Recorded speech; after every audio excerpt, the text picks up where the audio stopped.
मसाळे बोत्रे वस्तीवरील साको पुलाचा उद्घाटन समारंभ आपल्या सर्वांच्या साक्षीनं आज संपन्न होतो आहे।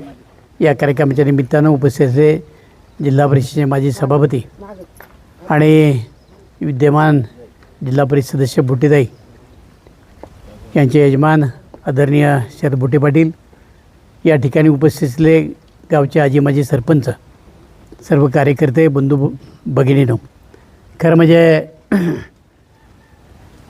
या गावामध्ये गेली अनेक वर्ष विकासाच्या माध्यमातून माझा संबंध आहे। अनेक कार्यकर्त्याला घडवण्याचं काम केलं, अनेक कार्यकर्त्यांच्या ज्या इच्छा आहेत त्या पूर्ण करण्याचं काम केलं। आपल्या सगळ्यांनाच कल्पना आहे की राज्यामधून जो निधी येतो त्या निधीच्या माध्यमातून सगळ्या तालुक्यांना वाटप होतं, पण जो सत्तेमध्ये असतो त्याला अधिकचा वाटा मिळतो। आणि ज्या वेळेला मी सत्तेमध्ये होतो तेव्हा कोट्यावधी रुपये आपल्या तालुक्याच्या विकासाकरता या ठिकाणी आणले होते। आपल्या सगळ्यांनाच कल्पना आहे की मागच्या वेळेला मी सांगितलं होतं की आता मला निवडणुकीला उभं राहायचं नाही, पण कर्मधर्म संयोगानं काही गोष्टी अशा घडल्या। राष्ट्रवादी काँग्रेस पक्षामध्ये 2 गट पडले, आम्ही अजितदादांच्या बरोबर गेलो आणि निवडणुकीच्या कालखंडामध्ये दादा म्हटले की ऐन वेळेला आता दुसरा उमेदवार आणण्यापेक्षा तू उभा राहा। आणि दादांनी निवडणुकीच्या अगोदर जवळ 5,000 कोटी रुपये या तालुक्याच्या विकासाकरता दिले। तालुक्याच्या कानाकोपऱ्यामध्ये विकास पोचवण्याचं काम आपण केलं। सुरुवातीच्या कालखंडामध्ये 3 वर्ष आपण कोरोनामुळे बाहेर पडू शकलो नाही, कुठला निधी मिळू शकला नाही, पण नंतरच्या 2 वर्षामध्ये केवळ मुंबईसारखी गाठायची, जिथं मिळेल तिथनं निधी आणायचा आणि या तालुक्याच्या विकासामध्ये योगदान द्यायचं।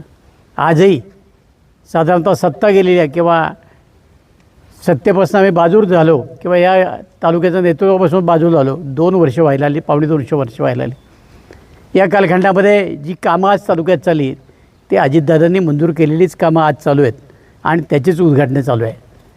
शरदराव बुट्टे पाटलांनी सांगितल्याप्रमाणे नवीन कुठलंही काम या तालुक्यामध्ये येऊ शकत नाही। अनेक वेळा झाल्या, काल परवाही त्यांनी माझ्याविरुद्ध पत्रकार परिषद घेतली। खरं म्हणजे मी कुठलीही पत्रकार परिषद घेतली नव्हती आणि त्याच्यामध्ये काही सुतोवाच केलं नव्हतं। त्यावेळेला भूमिपूजन होता, त्यावेळेला भाषण होतं, त्या भाषणामधून काही मुद्दे मांडले की त्यांनी गेल्या 2 वर्षामध्ये तालुक्यामध्ये 30-54 मधनं 25-15 मधनं 50-54 मधनं राज्य सरकारमधनं किती निधी आणला हवं ते एकदा त्यांनी सांगावं तालुक्यातल्या जनतेला। त्याच्यावर ते काय बोलत नाही, ते फक्त एक आणि एक माझ्यावर टीका करणं, याच्या पलीकडे नाही। बोलताना अरेतुरेमध्ये बोलायचं।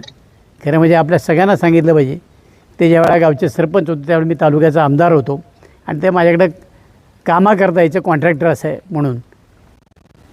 अनेक वेळा माझ्या घराची उंबरी त्यांनी झुजवलेली। आज त्यांची जी मुलं बोलतात पुटपुट ती एकदम लहान होती आणि त्यावेळापासून अनेक काम करत होते।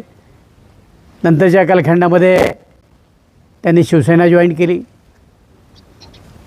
आज आपल्या सगळ्यांना माहिती आहे की स्वर्गीय सुरेश गोरे हे सुद्धा आमदार होते। आमच्यामध्ये कधी शाब्दिक चकमकी झाल्या नाहीत आणि इतक्या खालच्या पातळीवर त्यांनी बोलण्याचं कधी काम केलं नाही। आज पातळी सोडून राजकारण चाललं आहे, जे मनाला येईल तसं त्याच्यातनं माणसाची वृत्ती दिसते। कपाळावर गंध लावला म्हणजे काही वारकरी होत नाही। रामकृष्ण हरी म्हटलं की म्हणून कोणी वारकरी होत नाही। वारकरी हे अंतर्मनापासून असावं लागतं। त्यांची प्रत्येक कृती ही वारकऱ्याला काळीमा लावणारी कृती आहे। आज हे अनेक प्रकारचे आरोप करतात। काल परवा त्यांनी आरोप केला की तहसीलदार यांना पाहिजे ते आणले। राज्याच्या मुख्यमंत्र्याला सुद्धा काही निर्णय घेता येत नाही। कायद्यामध्ये ठरलेलं असं की 2 वर्षाचा कालखंड पूर्ण केल्याशिवाय कुठल्या तहसीलदारची तुम्ही बदली करू शकत नाही। तर तो काही घोटाळ्यामध्ये सापडला तर त्याची बदली होते। अशा अनेक घोटाळ्यामध्ये सापडलेल्या इथं तहसीलदार होते, त्यांची सरकारनं बदल्या केल्या आणि आत्ता त्यांच्या चौकशीत त्यातले काही लोक निलंबित आहेत, हेही यांना कदाचित माहीत नसेल। आणि म्हणून राजकारणाची परिपूर्णता नसलेला हा माणूस आहे। अर्धवट राजकारण केलेलं आहे। दुर्दैवानं मागच्या कालखंडामध्ये आमच्याकडे जिल्हा परिषद होती आणि आम्ही दुर्दैवाने ज्यांना जिल्हा परिषदेचं अध्यक्ष केलं त्यांनी सढळ हातानं या ठिकाणी निधी वाटण्याचं काम केलं आणि त्याच्यातनं ह्यांनासुद्धा निधी मिळाला। अध्यक्षांनी हा आपला निधी नेमका कुठं जातो हे कधी पाहिलं नाही आणि त्याचा परिणाम मला ज्या निवडणुकीमध्ये भोगावा लागला। आज ज्यांना मोठं करण्याचा प्रयत्न केला, अनेकांना मोठं केलं. त्यातले बरेच लोक हे राजकीय अभिलाषेपुढे माझ्यापासून बाजूला गेले. मला त्याचं काही खंत वाटत नाही. आपल्या गावामध्ये त्या सगळ्या गोष्टी घडलेल्या आहेत. मी गावच्या विकासामध्ये बघितलं नाही की घारे कुठल्या पक्षाचं काम करतात, आमका कुठल्या पक्षाचं काम करतो. गावच्या विकासाकरते सढळ हाताने मदत करण्याचं काम केलं. दुर्दैवानं अलीकडच्या काळामध्ये आपण काही वेगळे निर्णय घेतले. माझा त्याबद्दल कुठलाही रोष नाही. परंतु मग 1.5-2 वर्षामध्ये आपल्या वाट्याला काय आलं आणि का आलं नाही. जर आम्ही एवढ्या मोठ्या प्रमाणात मतदान केलं असेल तर आमच्या वाट्याला विकासाची ती गंगा आली पाहिजे. आपल्या गावापर्यंत ती पोचली नाही याचंही एकदा आपल्या सगळ्यांनी भान ठेवावं. राजकारणामध्ये ज्याला त्याला पसंती असते. तुम्ही तुमच्या पसंतीप्रमाणे काही निर्णय घेतले त्याबद्दल आमच्या मनामध्ये कुठल्याही प्रकारचं क्लेश नाही. कारण तुम्हीच मला जिल्हा परिषद सदस्य केलं, तुम्हीच मला आमदार केलं याची जाणीव मला आहे. या उपकाराची परतफेड मी करू शकणार नाही.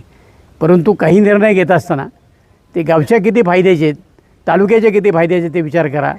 आज तालुक्याची प्रशासकीय इमारत त्याचं भूमिपूजन झालं, कुठं पाठपुरावा नाही आणि त्यामुळे प्रशासकीय इमारत होऊ शकत नाही. आज कृषी भवन जे आपण मोठं बांधत होतो, शेतकऱ्यांच्या करता बांधत होतो, त्याचं भूमिपूजन केलं, त्याचा कुठला पाठपुरावा नाही. आज कोट्यावधी रुपये या तालुक्याचे पाठपुरावा नसल्यामुळं परत गेलेत. हे आपल्या सगळ्यांना या निमित्तानं सांगितलं पाहिजे. आणि म्हणून सत्तेच्या विरोधामध्ये जाऊन आपण आपल्या गावचा कधी विकास करू शकत नाही. हेही गावकऱ्यांनी लक्षात ठेवं. आपलं गाव मोठं आहे, वाड्या वस्त्या मोठ्या आहेत आणि आपण सत्तेच्या विरोधामध्ये जाऊन आपल्या गावाला विकासापासून जे वंचित ठेवतो याचा कार्यकर्त्यांनी बारकाईने विचार करावा. एवढीच माझी या निमित्तानं विनंती राहणार. टीका करणारा फक्त टीका करायची. आता त्यांच्याकडे काही काम उरलेलं नाही. राज्य सरकारमधनं, जिल्हा परिषदेमधनं, जिल्हा नियोजनमधनं आम्ही जेवढी कामं आणली तेवढी ते कामं आणू शकत नाही. आणि म्हणून आता उठसूट रोज लोकांचं मन विचलित करायचं, त्यांना वेगळ्या मार्गाला जायचं, सगळ्या तालुक्याचे सगळे पदाधिकारी बोलवायचे आणि यांनी एकट्यानेच फक्त तास बोलत राहायचं आणि टीका करायची. टीका आहे की टीका, माझ्यावर रोज टीका करत बसं मला काही फरक पडणार नाही. परंतु टीकेच्या माध्यमातून तालुक्याचे प्रश्न सोडणार आहे का. दिलीप मोहिते काम करत होता आणि टीका कमी करत होता. आज तुम्ही काम कमी करताय आणि जी कामं तालुक्यात मिळाली ती तुमच्या बगलबच्च्यांना, तुमच्या मुलाबाळांना देण्यात तुमचं दिवस चालला आहे. आज यांचं भांडण कसं आहे की 10 लाखापर्यंत निविदा काढा. मी 10 लाखापर्यंत का आमदाराला अधिकार असतो कुणाला द्यायचं ते. मग हे सगळे यांच्याच बगलबच्च्यांना द्यायचं. आज मोठ्या अपेक्षेने काही लोकांनी त्यांच्या मागं राजकारणामध्ये जाण्याची भूमिका घेतली. आज त्यांच्या वाट्याला काय आलं, यांना घरामध्येच पुरत नाही तर बाहेरच्यांना हे कधी देणार आहेत. आणि म्हणून असा माणूस तालुक्याचा विकास करू शकत नाही. एवढंच मला या निमित्तानं सांगायचं. काल त्याने अनेक प्रकारच्या वल्गना केल्या. मार्केट कमिटी माझ्या हातातनं गेली, काही लोकांच्यावर विश्वास ठेवला आणि त्यांनी विश्वासघात केला. खंडेरायाने त्याची सजा त्यांना दिलेली आहे. उरलेल्यासुद्धा निश्चितपणाने मिळेल एवढा विश्वास खंडेरायाच्या चरणी माझा आहे. त्यामुळं राजकारणामध्ये माणसं शब्द बदलला की त्याची किंमत त्याला बोजावी लागते. की जगाच्या पाठीवर परमेश्वर नावाची गोष्ट आहे आणि त्या परमेश्वरानं ज्यांना त्यांना त्याची जागा दाखवलेली, माझं काही वाटत नाही. आज त्यांनी सांगितले आमदारकी ते 52,000 आले ना. इंदिरा गांधीसुद्धा या देशामध्ये पडल्या होत्या. भारतीय जनता पक्षाचे 2 लोक फक्त निवडून आले होते. आज देशामध्ये 23 राज्यात त्यांची सत्ता, केंद्रामध्ये गेली 12-13 वर्ष त्यांची